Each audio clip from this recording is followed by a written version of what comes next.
We will continue with Ingo Schmidt's solutions on what to do about party politics. Here on nowpolling.ca, you can go to provincial governments and you can participate with your own suggestion about political systems. Here you can choose between our current representative democracy, where a few political representatives legislate for all of us, or you can choose direct democracy, where all of us citizens legislate our own laws by initiative and referendum. Here at the bottom of the screen, you can also add your own initiative. Social change for a better world is possible, but we have to build it. And the conclusion goes something like this. The new social movements in the 70s had posed questions that are still not answered today, but that are more important today than they were back then, because in the meantime we destroyed so much more of Mother Earth. So we have to reinvent the, let's say, green project. But I would say we have to do that in alliance with red, but a different kind of red than the one that we've seen in the past. The trouble with the red we've seen in the past, the dominant red in Western countries, being social democracy, was that it always was reliant on capital accumulation. The idea that you can pass that was totally abandoned, and the idea was, well, if we can't overcome the capitalist resistance, all we can do is give them what they want, our surplus labor, so they have a profit, and if it means giving some bits and pieces of Mother Earth, well, so be it. So what happens with social democracy and the idea that capitalist growth has to dominate all of the time, as long as you do that, you can't engage in a true green project. So what I'm concluding from this is that we have to invent a kind of red that we haven't seen in a long time, the kind of red that Rosa Luxemburg, to use another metaphor, would have advocated for, but we know what happened to her. If you suggest those kind of politics, you put your life on the line.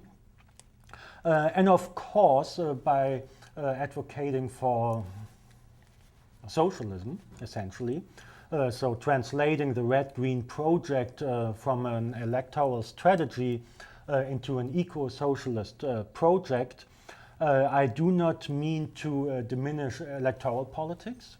I'm not a big fan of them, but I see that under given political circumstances, one should consider engaging in them, which does not mean engaging in supporting social democratic parties. I think that's a complete waste of time, and I know too many people in this country who tell me how socialist they are, but come to election time, they are more active than anybody else, knocking on doors and telling people to vote NDP, which in the first place they don't do, and if they did so, they would be very disappointed. Just look up social democratic governments and green involvement in those governments that we had in Europe over the past 20 years, and you will see that in no time these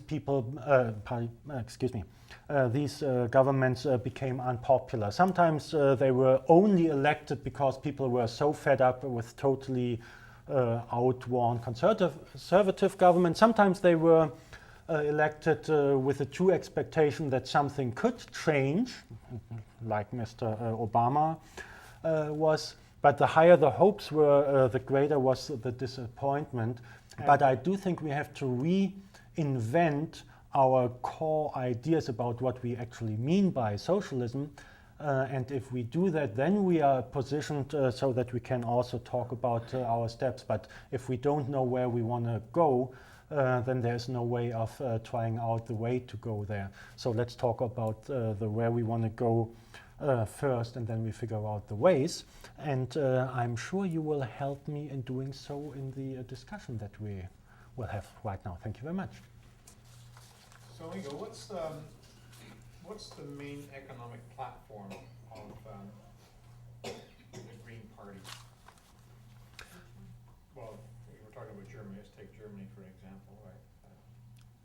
Um, Now that's a very interesting question, and I will give you an example of the re-election of Ms. Merkel just last September, so just a few weeks ago.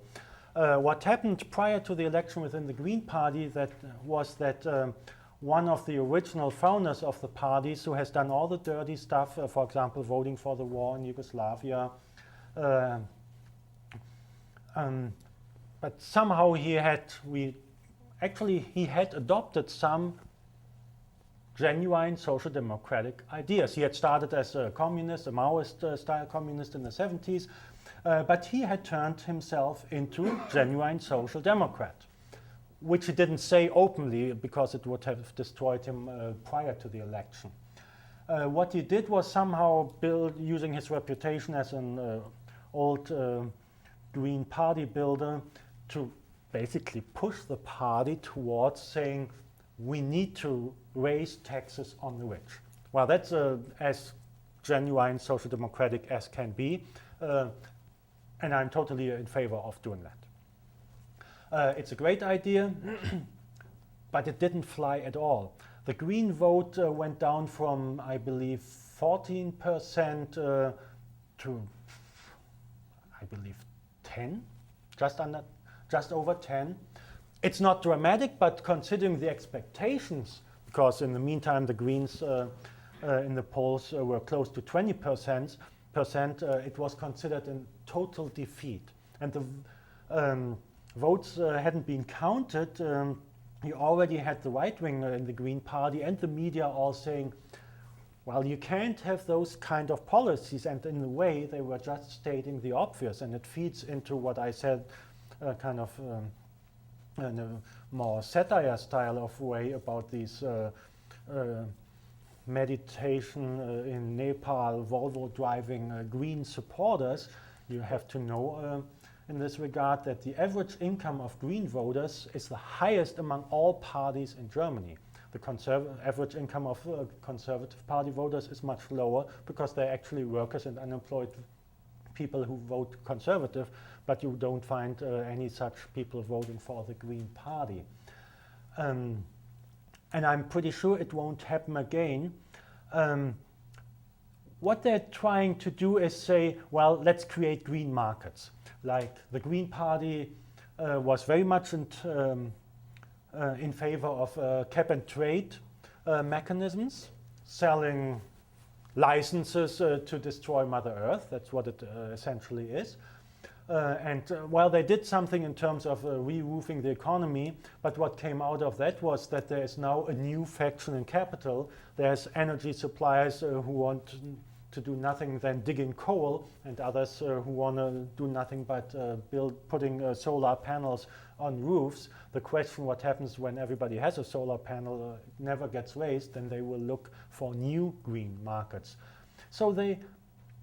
And as long as these solar panel makers were small, they tried to reinvent themselves as defenders of the of a technologically new petty bourgeoisie embracing these new technologies. So they could maintain a little bit of what the communists would have called the anti-monopoly struggle against the big energy corporations. But this is also changing now, that some of these, there's kind of a real reorganization of those markets.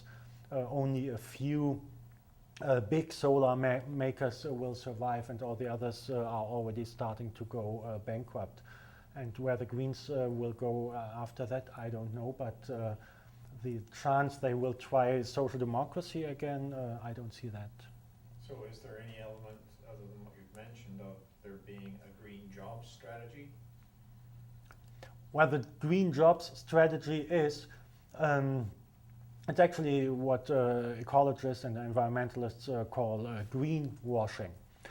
It's the hope that you can generate so much growth that you can go back to full employment of the kind that we saw during the post-war boom, when it was based on making cars and TV sets and all the rest of it.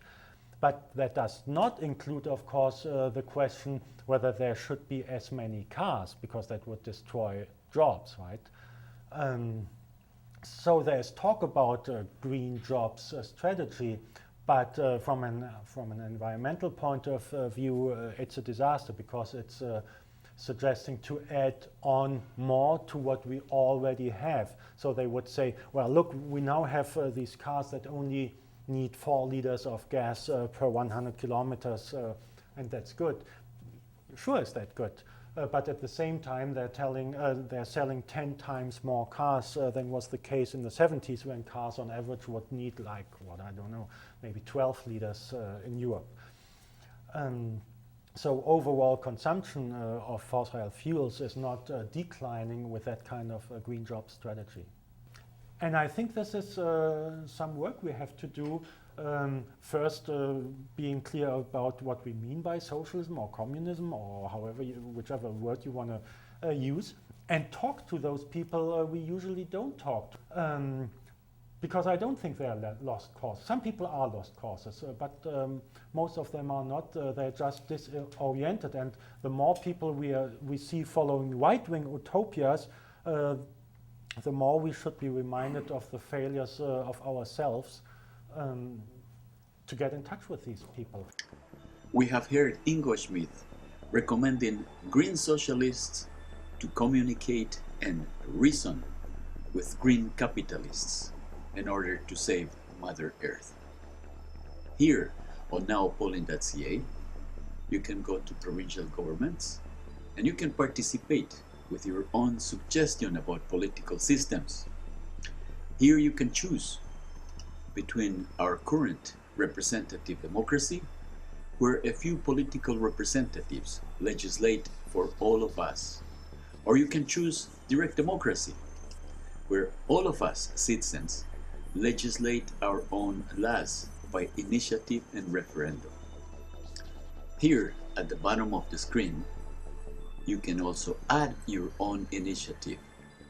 Social change for a better world is possible, but we have to build it.